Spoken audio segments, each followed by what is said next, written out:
First, we're going to have Mark Rushbrook, who's the Global Director of Ford Performance.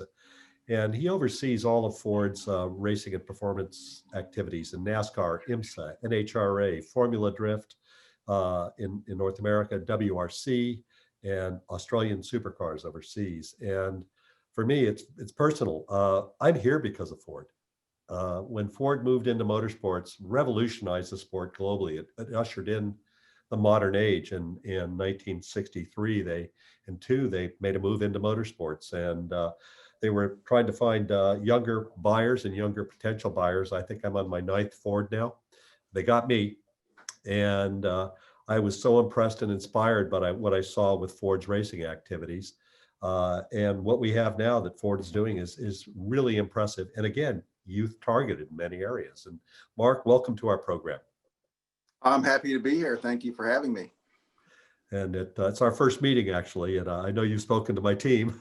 It's great to see you. And it's been a very interesting year, hasn't it? It has been.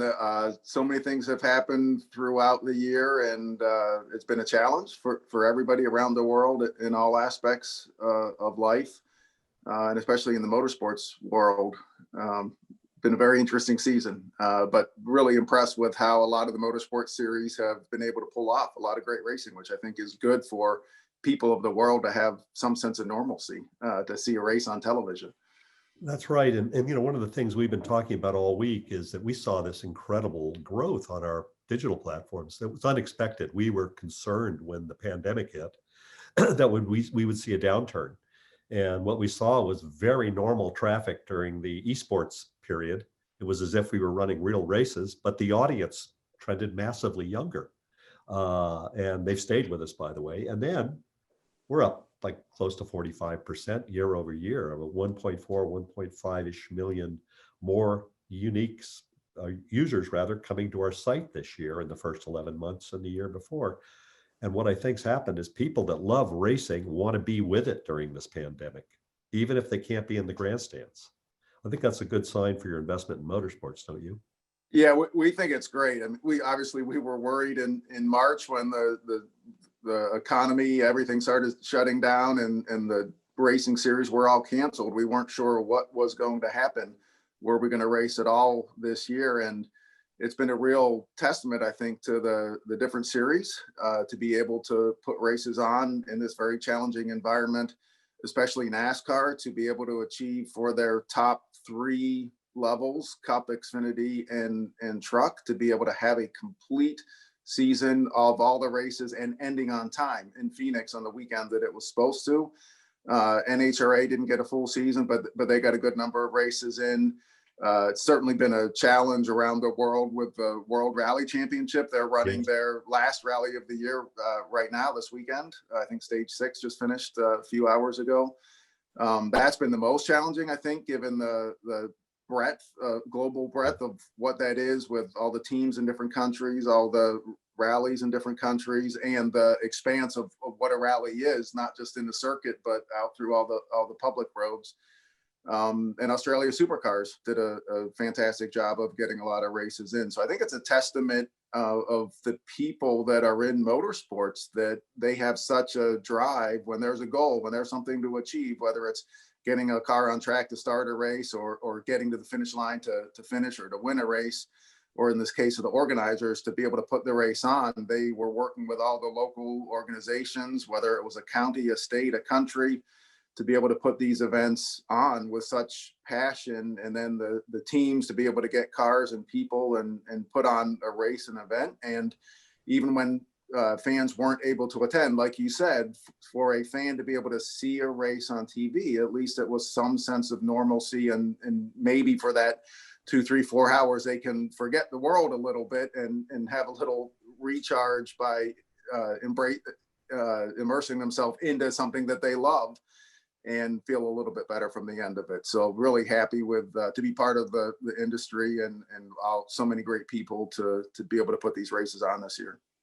Yeah, and I think it's heroic, actually. The moment when NASCAR went back on track, I was overcome with emotion. It was, you know, I've lived 47 years of my life inside of motorsports, and that was one of the most inspiring moments I felt in that entire 47 years. And thank you everyone at NASCAR for showing the world what racers are made of. And I also want to say, I feel the same way about the people working inside these car companies and race teams, and in your team at Ford Performance and the Motorsports side of the business. Tell us a little bit of how you manage this, because this had to be we're here to solve problems in motorsports. This had to be a really new set of problems for you and your team to solve. Tell us about that. It was, for sure. We weren't sure how all of this was going to work with the schedule, or how everything happened at the track, and especially how to prepare to go to the track. So with the first idea of no practice, no qualifying, show up and race, I think the immediate reaction from everybody, drivers, crew chiefs, OEMs, was, okay, that's a little bit crazy, but we understand that's how it needs to happen to be able to go race safely. But in many ways, the mission that we have been on as a company and throughout the sport, to be stronger analytically with our tools, where we don't get to test like we used to in the past. Yeah. This was just one more step. So instead of just no testing, it literally was no practice, even on the race weekend. So the strength of our analytical tools, whether it's a desktop simulation or a full driver in the loop 6 degree of freedom driving simulator, our aerodynamic tools, all of them, which we've been building for so long, really got put to the test this year, so that the drivers could go into turn one at whatever speed, 180 miles an hour, name the track, with 40 cars. They've got to have the confidence that their car is going to turn like they expect it's going to turn.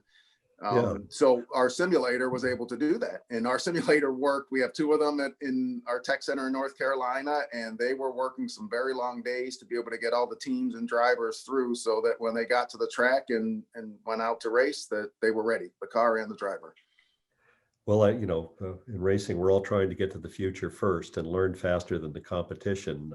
You have to be grateful that this was in place and that there was vision that would put this in place, and that the tools were tested and they worked. You're doing this now in real life, real time, maybe more completely than you'd planned this season. But this is the way you're going to roll from here on out, isn't it? This is pretty much the mindset of the company approaching a motorsport. Absolutely, yeah. In the motorsport world, we've been moving in this direction for fewer prototypes, less testing, less practice. So this really just took us to that next level. And those exact same tools have also translated to what we're doing with the development of our road cars. So at the same time, we had to use our simulators more to prepare for going racing. Our company was facing the same challenge with limited resources or prototypes or ability. We had to keep developing new cars for the future, right? So that we have our new F-150 coming out, the new Mustang Mach-E, the new Bronco Sport, and our simulator at the tech center is used for those as well. So there was a lot of competition for time on those simulators to use it for racing, but also to responsibly use it to advance the development of our road cars, and we were able to do that. And that's a big statement, I think, for our company, and the purpose of part of why we go racing is not just to win races and championships on the track. That's important. That's part of why we're here, but also to develop tools like the simulator that we can then use to develop and make better road cars. And that definitely has happened this year. And that is in some of the products that's launching right now, such as the Mustang Mach-E. Right. And I think what I'm also seeing is, this reset of mindset, that competitive mindset with these tools always in the forefront. That's terrific. When we look at kind of the way the world is changing, Ford has had this really kind of interesting posture relative to things that are progressive in motorsports or in performance, or in either leaning into things that really touch youth culture and bring young people into the performance market. They all, in my mind, they all fit together. And I have to ask you, the electric racing is on the horizon. We've just been talking about NASCAR. We're going to talk a little bit more about that. But I think this is I would call it the electric elephant in the room now for everybody in motorsports. I think I've been racing electric vehicles since I was 9. I had a slot car set, and I think they're awesome. Uh, Me too. tell me, I got scale electric. Yep. okay, good for you. I think we have to have a race, Mark. All right, I'm ready. I'm challenging you right now.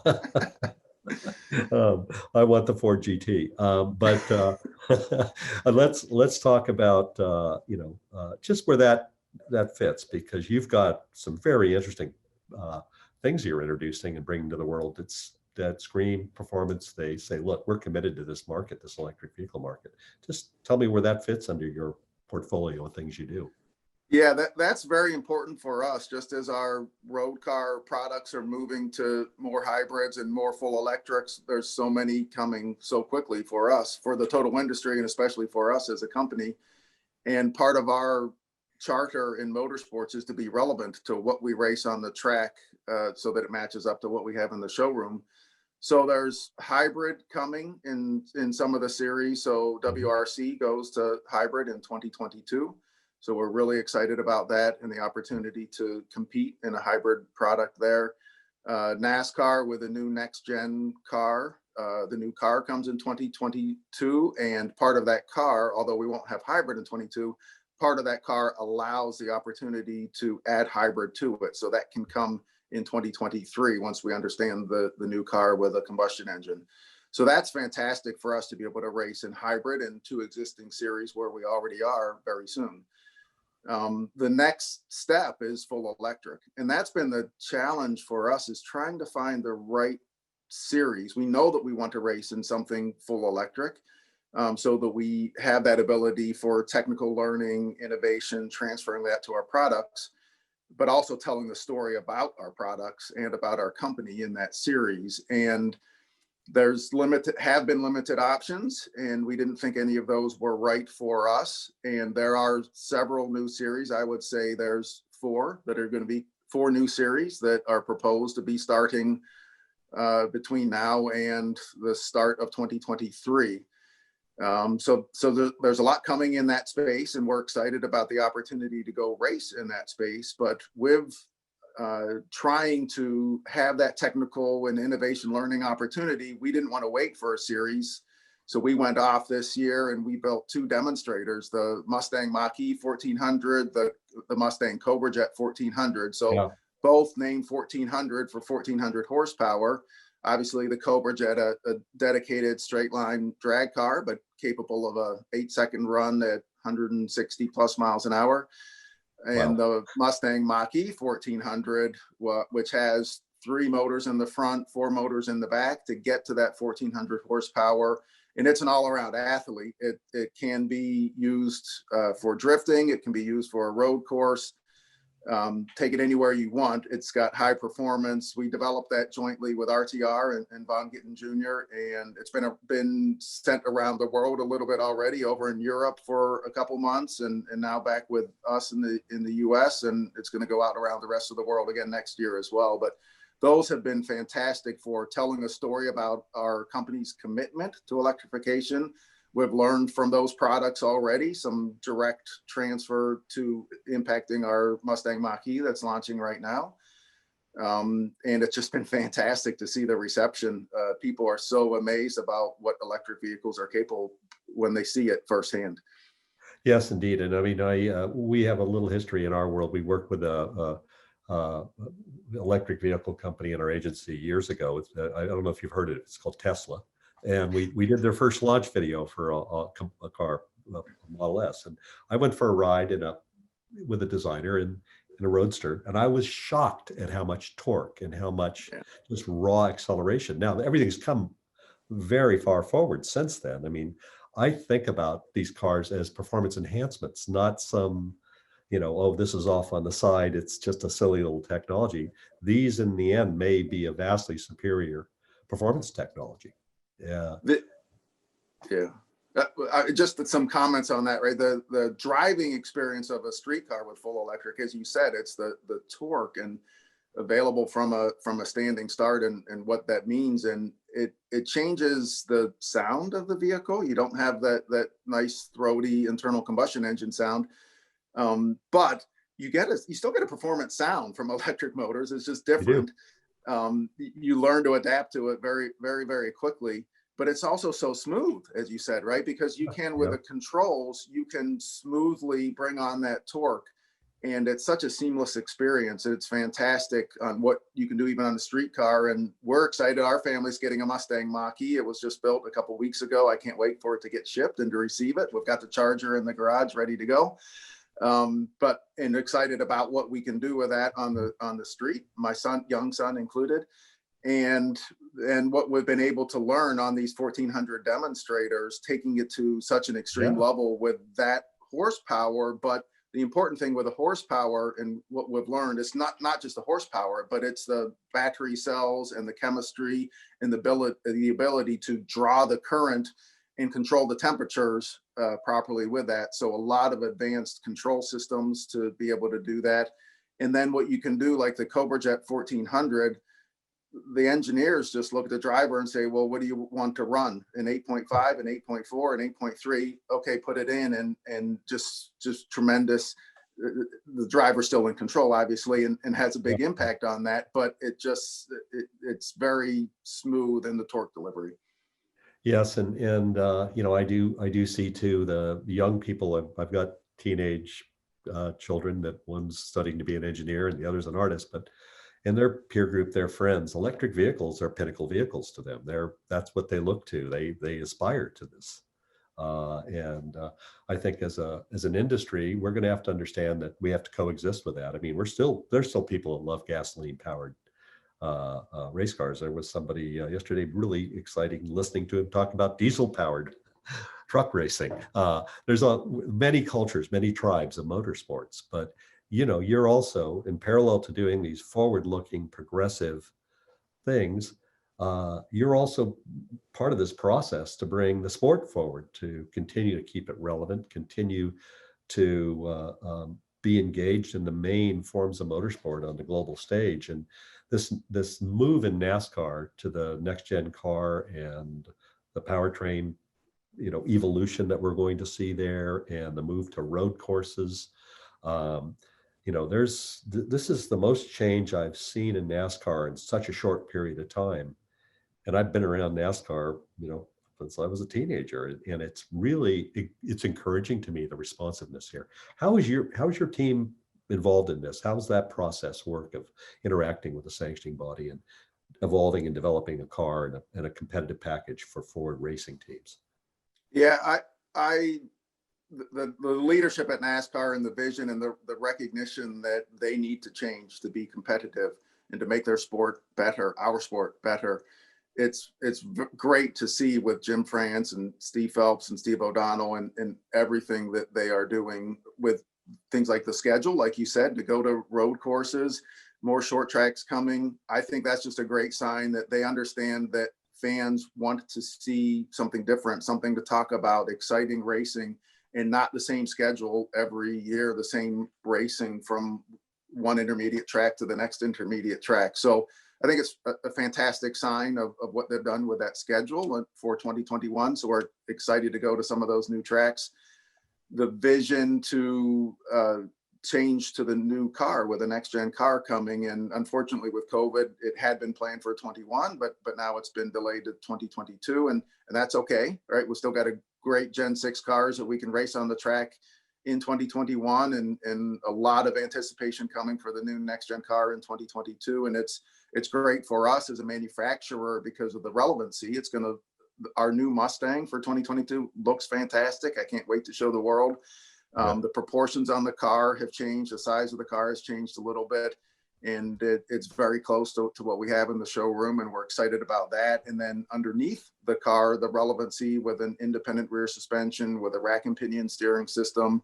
And that just makes it better for us for transferring what we learn on the racetrack back to our road cars. So we really appreciate what the sport has done to bring that relevancy closer between the race cars and our street cars. But it's a lot of work, and the industry has really pulled together to do that with the design of the new cars. So all three OEMs to do their aero work and getting the sign off through the homologation process for the new shape, but then also working out the chassis kinematics the aerodynamics over the car, under the car, through the car for cooling. And now there's still a lot more work to do, as we're going to get our first wheel force transducer car that we'll be able to test early next year to really understand all the loads coming in. And then the teams will get their test cars by the middle of the year. So it's going to be a tough 2021, because we want our teams, they all want to go win all the races through the year and win the championship. But at the same time, we've got to be developing the next gen car to be competitive and winning in 2022. So a lot of work. Again, it's stressing our analytical tools, because at this point, we don't have our own car yet, but we've done a lot of laps in the simulator around a lot of different tracks, advancing the chassis and the aerodynamics to as much as we can. And we'll keep doing that until we get our first car next year. Yes, and you're also doing that in an uncertain environment with the pandemic. Not sure when that's going to pass and become less of an issue in our lives. But racers solve problems. That's been a theme of this entire week. Right. And there's no more competitive group of humans, I think, on the earth than racers. And I have to say that, looking at this, and I want to dwell on NASCAR for a moment, because we've seen, again, we can look at the analytics. That's one of the nice things about the digital age. We can see how many things are being shared. We can see what stories are taking off, what's happening in the content. And it's like somebody hit NASCAR with a defibrillator this year, and it's come alive in the audience. Maybe because they can't go to the racetrack, that could be part of it. But we've seen, again, massive numbers of shares and just audience enthusiasm. And it could really relate to the heroic return of the sport and the miraculous events following the Daytona 500, when we get to see Ryan Newman, thank God, walk out of the hospital with his daughters by his side. But something's happened in that sport where it starts to feel like this is a really strong resurgence of passion for the sport. And when you look at this, NASCAR is the one form of motorsport that's really touched up into the stratosphere of mainstream sports. Racing did not take as big a hit as many of the stick and ball sports this year on ratings. And we can tell by just the passion indicators we see in the digital place. Do you think this is an opportunity for racing to really gain market share and move forward some areas that unexpectedly so maybe? Yeah, definitely. We've reviewed the numbers as we get them internally and with each of the different series, and it has been very much a positive for motorsports. And we just need to keep taking advantage of that opportunity as we go forward, right? When you get this momentum, just keep it going. So that's why we're happy to see a lot of the changes that are continuing in the sport for 21, and we know beyond that, to keep that momentum going. We've got people's attention and they're with us, and we've got to keep them. Yeah, and I think what happens, there's a deep emotional commitment to a true race fan in the sport. From some of the research we've looked at, they're real advocates of the sport. They're passionately committed to it, and maybe more so now than they were 12 months ago. Yeah. And I just, looking at the entire sport and everyone in it, I said, let's use it or lose it.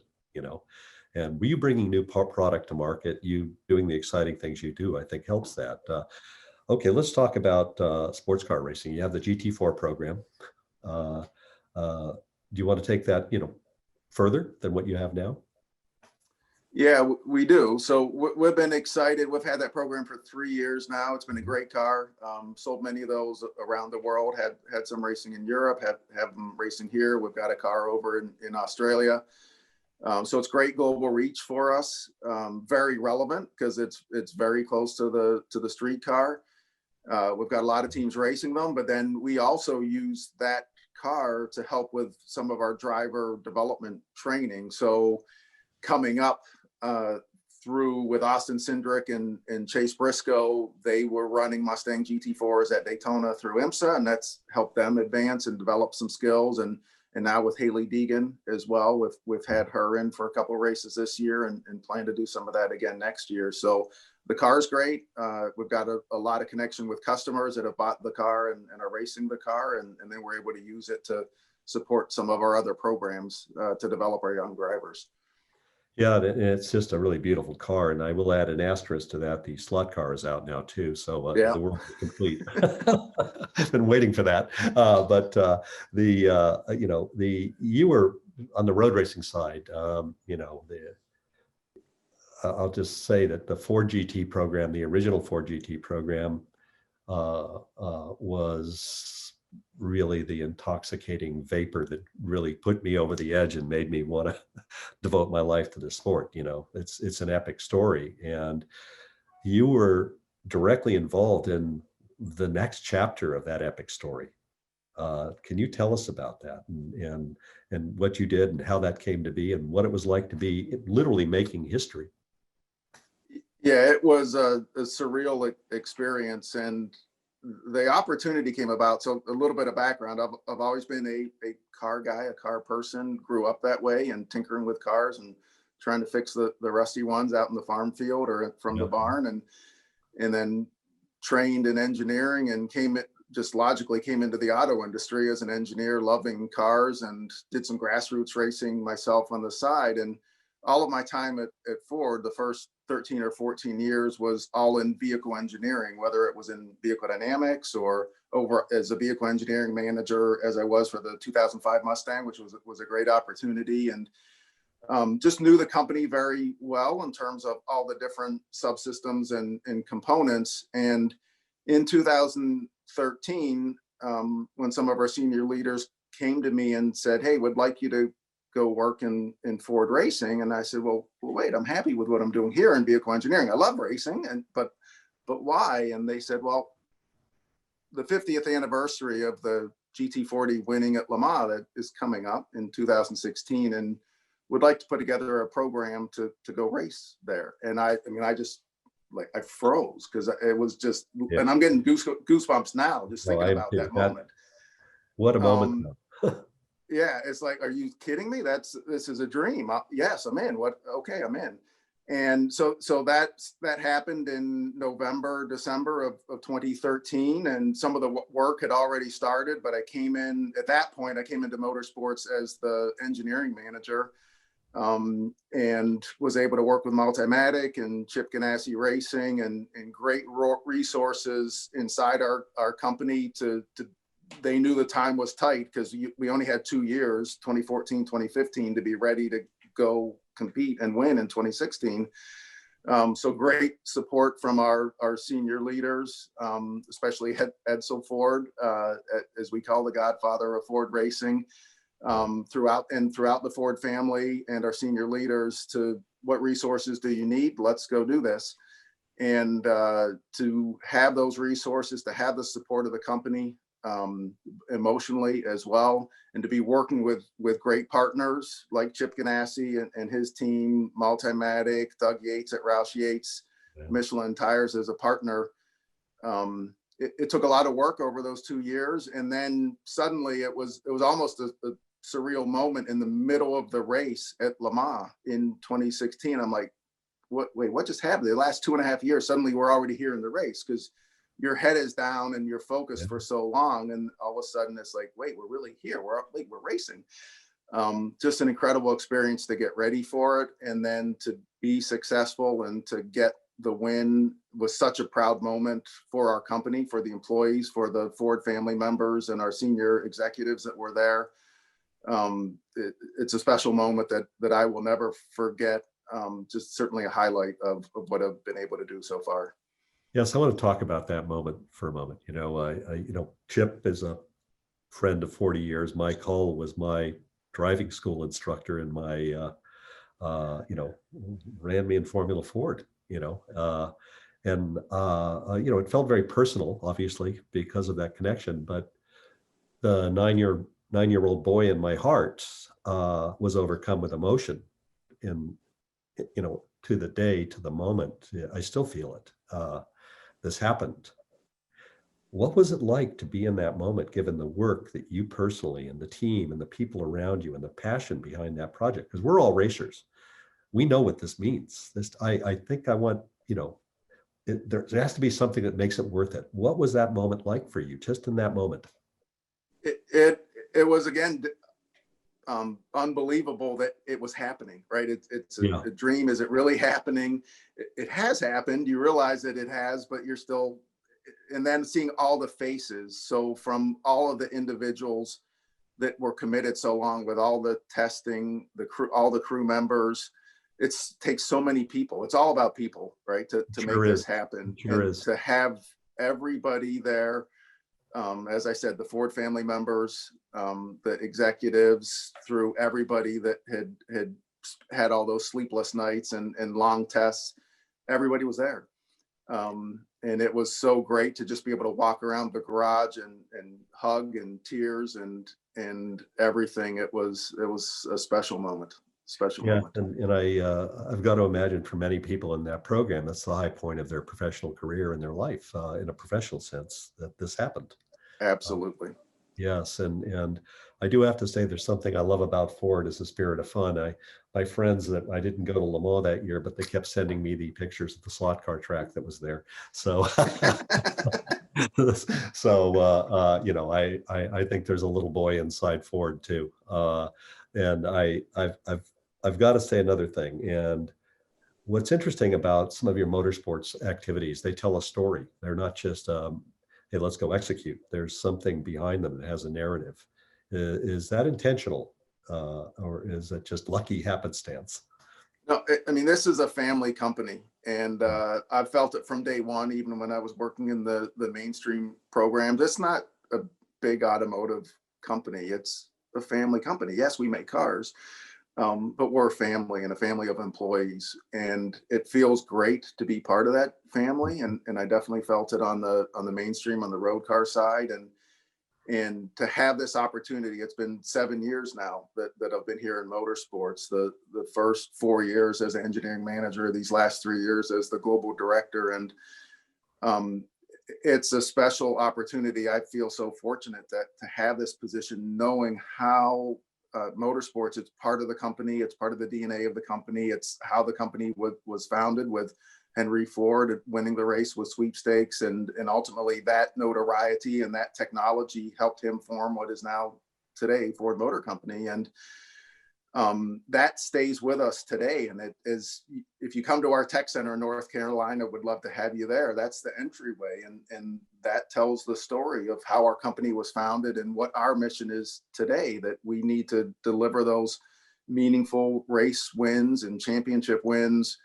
The innovation and tech transfer is part of what we need to do to use the tools for the company to help us be successful, but to make those tools, the products, the parts, to make those better and to make our road cars better. We use it for people development. We literally bring engineers and employees from mainstream. They come to work with us for 2 or 3 year assignments, and then they go back to instill that passion, that drive for, we need to get this today. You can't just write a 5D to say it's okay to miss a milestone. You've got to be there to take the green flag to start the race on time. There's no excuse. So people development is a huge part of it. And then marketing, telling our stories and about our products, but also our people and our company, all through motorsport. So it's a very special part of the company. We have such an outward facing voice and face for the company, but also inward facing. And I love seeing on our Ford homepage on Monday morning, when we've been successful, whether it's with a race or with a championship, to be able to see on the homepage a picture of the race win and a little story about it. And employees tell us all the time how much that means to them. And especially in the case back to 2016 Le Mans, not only was it putting that picture on the homepage, but we actually brought the car and the drivers and the team to Dearborn and had such a great celebration there.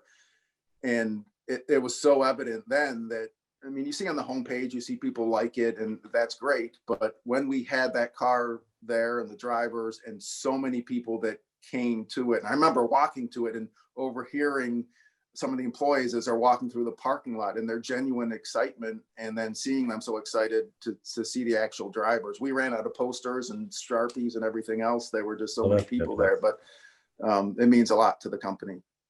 And you used the word meaning a little while ago. Um, that's a big differentiator for Ford's motorsports activities. They create meaning and emotional meaning. And I think there's a lesson for everybody else in this business. There's another company that does that very well is Porsche. I think you are two competing symphony orchestras when it comes to that, and of course Ferrari, but really that's just ongoing narrative. And I think that there are other places you race that you learn from racing, obviously all these things, but what I think you learn is you find your voice and you tell your story well with it. Henry Ford did.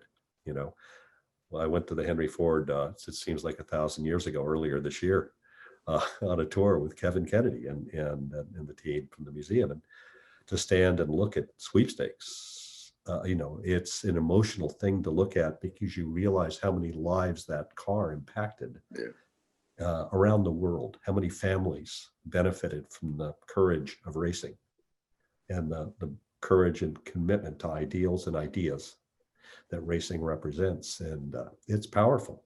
There's no greater statement than what Ford Motor Company has done.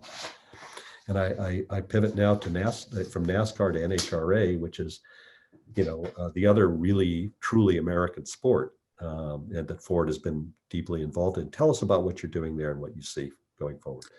Yeah, the fans of NHRA are incredible. I love going to the NHRA events, and first of all, the spectacle of seeing those cars, it never gets old.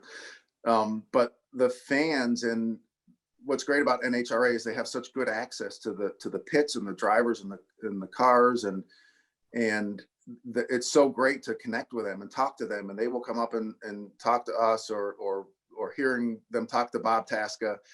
And it's just great to be able to connect with them in that way, and to have a Mustang competing there, to be able to use our technical tools for developing that body and the aerodynamics and the speed at which they go down the track, or the transition of the speed, the acceleration, and how the aerodynamics has to account for that, and shifting the balance as the speed increases is an important use of our tools, and helping to help our drivers and cars be competitive with that. But the connection to the fans, and when we took our Cobra Jet 1400 there, the electric, I wasn't sure what to expect, honestly.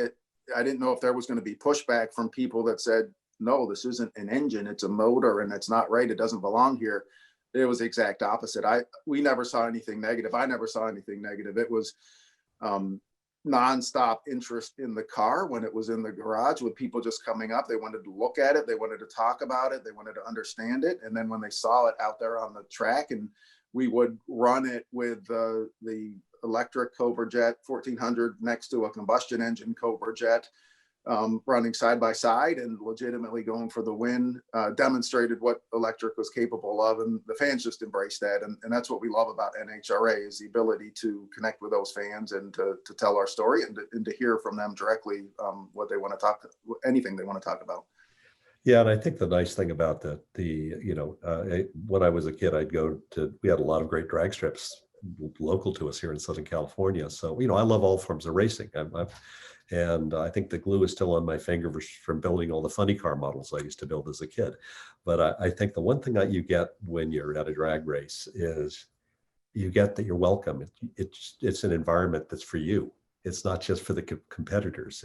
You feel one with the sport when you're at a drag race. And the thing I think that is at the heart of drag racing is direct rivalry, brand against brand, competitor against competitor. And what I like about drag racing, it's the first place where we really saw women come to the forefront and be championship winning talent. And when I look at drag racing, it's perhaps one of the places I think that electric vehicles can really excel going in the future, and really be a place that keeps motorsports completely relevant. I think that this focus on the future, I want to deviate because there's something else that feels this way to me too, is drifting. There's something about drifting that feels like drag racing felt to me when I was a kid. Yep. And you've been involved in drag racing and drifting in parallel universes. What's the same and what's different to you about it? It's that spectacle, is the extreme of what the spectacle is. So to see a drag cargo down, whether it's a top fuel car or a funny car or even a sportsman car. It's just such a spectacle and extreme demonstration of performance. And I think drifting is the same, but the slip angles are a little bit higher or Yeah. a little bit different. But it is that spectacle. They're high horsepower, extreme performance, and just fantastic and engaging to watch. It just draws people in. And same thing in drifting. It's the access to the drivers and the cars for fans to be able to get up close and feel like they are a part of the sport. They are part of the sport. And it's great to be able to connect with them. So we get a lot of good customer connections through our Formula Drift program, just like we do NHRA. Yes, and I think that you were first movers in that space, I think, as a company, which, again, I think is impressive. Jim and Ryan had me at Hello when they came to my office in 2003 because it just was so fascinating. And their live streams are, they're hypnotic to watch. What you see there is you just look at it and go, I get what that's about. But it's cultural, I think, is where I'm going with this. It's cultural. And drag racing is certainly cultural. I look at the future, and I think there are going to be forms of motorsport that are emerging. There was an announcement yesterday about Nitro Rallycross, which it was the buzz around here. We're all interested in that because we think, well, this has had a couple of false starts. This looks like a real start. Are you always looking at things like this?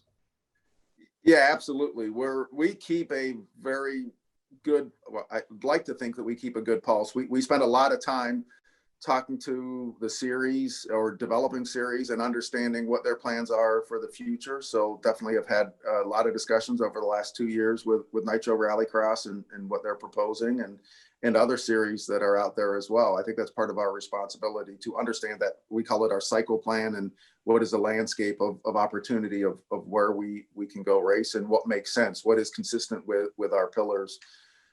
So you're right about Rallycross.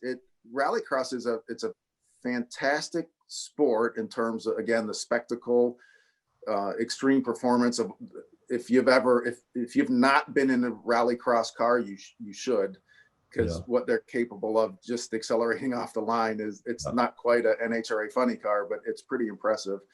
And the races are great spectacles as well. But where Rallycross has struggled is not a unified approach to it or a global approach to it. It's been fragmented in the past and continues to be a little bit today. And that's part of what we're hoping to see in that space is a unified global approach where the series aren't competing with each other, and it just gives one place for the teams to race and for the OEMs to compete against each other.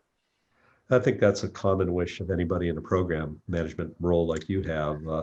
But it's interesting. Our creative director in the Racer Studio Agency was the creative director and the original general manager of Global Rallycross. So it's in our DNA here. We love it. I was at the first Global Rallycross event, and I thought, how can this not succeed? This is like, this is everything you want, especially if you're a kid. And I look at the way motorsports is evolving and changing. And, one of the things that makes it possible, you've got WRC, which is it's an adventure.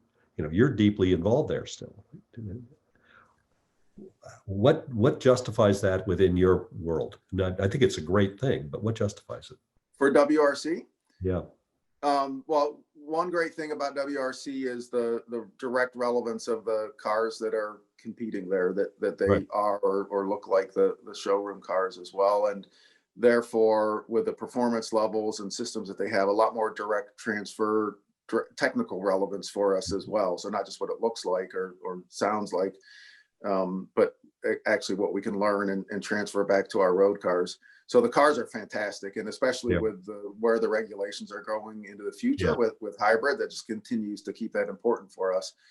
But the World Rally Championship is also it gives us really good global reach. Now, would like to see a few rallies, maybe in some different countries, but it does have a pretty global calendar already. That's been shortened, obviously, this year with COVID, but once we get through this, we love the global reach that it gives us.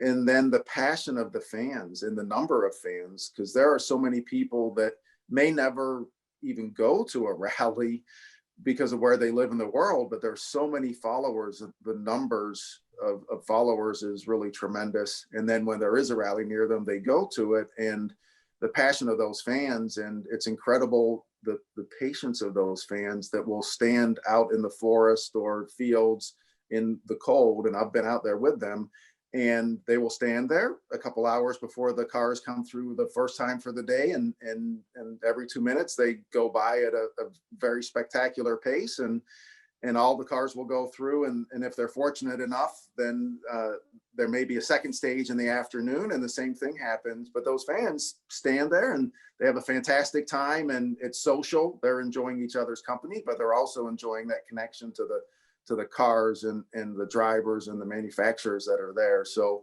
it's a great sport, very competitive sport. Love being in it and love what we learn from it technically, but also being able to tell our story to such a big global audience. Yes, indeed. And we have a lot of rally fans here in our company. And, I have been in a WRC car, and oh my God, it is the most amazing thing I've ever ridden in. I just want one. But the thing I think that's fantastic about this is the car is a really present competitor. The car is got a personality, it's got a soul alongside the driver, the navigator, and it's present, and there's a fantasy quality about the sport. Well, I'm glad to hear that, because I think it's great. And the passion of Ford for Ford racing, it starts at the top, doesn't it, in your company? It does. It's several of our executives have said it's part of what puts the blue in the Ford oval. It's part of our DNA. It's definitely there with the Ford family, with Edsel Ford, with Bill Ford, and through their family members as well. Henry Ford III was, for a while, he was our global Ford performance marketing manager. I was working with him day in and day out, and he's just such a real person, and has that same passion as his father does, and the rest of his family.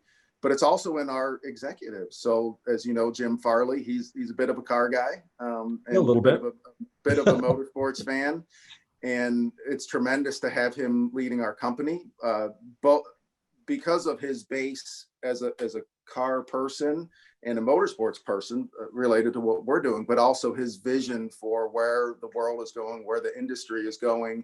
So he's got that ability to connect our past, our present, and know where we need to go to be successful in the future. That it's great to have him leading our company.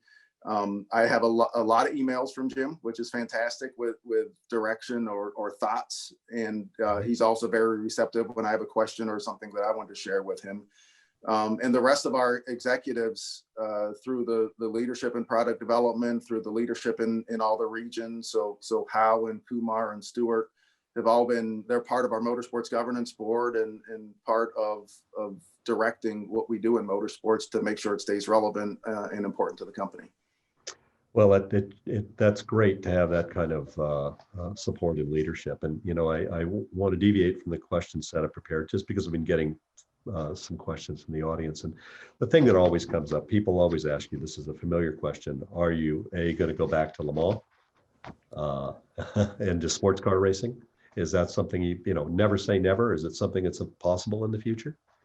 I certainly can't commit to what our future plans are, but I think that's a never say never. The sport is always evolving, and the GT program was fantastic for us for the 4 years that we were in it, and it worked very well for us as a halo for the company, both with the racing program and the tie to the road car and what it was, and we're still making those today. The rules are always progressing. So the new prototype rules with the LMDH opportunity to race a hybrid in both IMSA and WEC to run for an overall win at Daytona and Le Mans and Sebring and very other iconic tracks. That's something that's very attractive. And interested, I think, for a lot of manufacturers, and certainly something that would have been part of the meetings to understand exactly what that is and what that future opportunity is. So I'd never say never. Le Mans continues to be a great place to race, and Daytona, and just the number of fans and what it means to be competing and winning at Le Mans is important. No, it's good news, because there's a nine-year-old boy inside me that hopes that comes to pass. And the same 9-year-old boy has got the question that he's been wanting to ask: is this same never say never true with IndyCar? Because we look at a hybrid formula in the future. We have Roger Penske, who's one of your partners in motorsports. He's now the owner of the Indianapolis Motor Speedway, and Ford history is written large at the Indianapolis Motor Speedway. Yeah, I think that's a never say never. Honestly, there's only so much that we can do, and we've got to look at where we are racing in the world, as well as the relevancy of that racing, and trying to get the maximum benefit from that. So we've certainly, Roger has talked to us, and the series has talked to us about what their future plans are. So that's part of our landscape that's in front of us to make those decisions of what makes the most sense for us. Yes, and it does look like you have your hands full at the moment. You got a lot going on, and it's all very exciting stuff. What a pleasant conversation. There are more questions, but I'm not going to have time today because you're so involved in so many great things, Mark. Thank you I know you're busy too. So thank you for taking time to join us today, and thank you for leading such a great team of people that contribute so much to motorsport. And please give my best to Jim. He's a racer, I know, and I've known him not well, but known him for quite some time. And I like what I see in Ford. Just, it's encouraging to me as someone who's in this business. Well, thank you very much for having me, for allowing Ford to be part of this today. Really impressed with what you guys have done for this entire week. To put on something very different than the past, but in a very appropriate way, given the world, and very successful way. So thanks for having me, and thanks for what you've done to organize the week. Well, it's our pleasure, and you've been a terrific guest. Thank you. Thank you. Thank you, Mark. Thank you very, very much. You know what I enjoy the most? I mean, terrific session. We learned so much, Mark. And then what I enjoy was telling John, it's just like, usually when it's the end of a trade show, everybody's beaten down and kind of leave early, and we're still accelerating. We're still accelerating. I mean, it's we're just racers. It's still that's. We really got 2 more gears. Yeah, you got to push hard to the finish line. That's right. Exactly. It's not over until it's over, Francisque. That's it. I'll be so sad tonight. I think I'm going to start another one in the morning. Yeah, I see and then there's people from everywhere. I see Andrew Craig through the chat here. I see people. I mean, it's just a who's who of the industry. It's wonderful. So we're delighted to have you, Mark. Thank you very, very much. Registering on EPARTRADE is easy. Fill out your name, email, phone number, and create a secure password. Next, select your business type. Choose supplier if you're looking to display products or services and connect with buyers. Choose racing business if you're looking to find new parts and connect with suppliers. Choose race team if you own or are a member of a professional racing team. Begin typing your company name. We most likely already have your company in our database, which you can select from the drop-down. Then, enter your job title. Choose Claim Company if you'll be editing your company profile. Other members of your company can choose Join Company if they'd like to use ePartrade as well. You can view and agree to our terms of use here. If you'd like to receive our weekly newsletter, choose Accept. Click Register Now, and your registration will be submitted for approval. You'll need to confirm your email once it goes through. To keep our platform industry only, you'll be approved shortly after. If we require additional proof of business, we'll reach out. Welcome to ePartrade.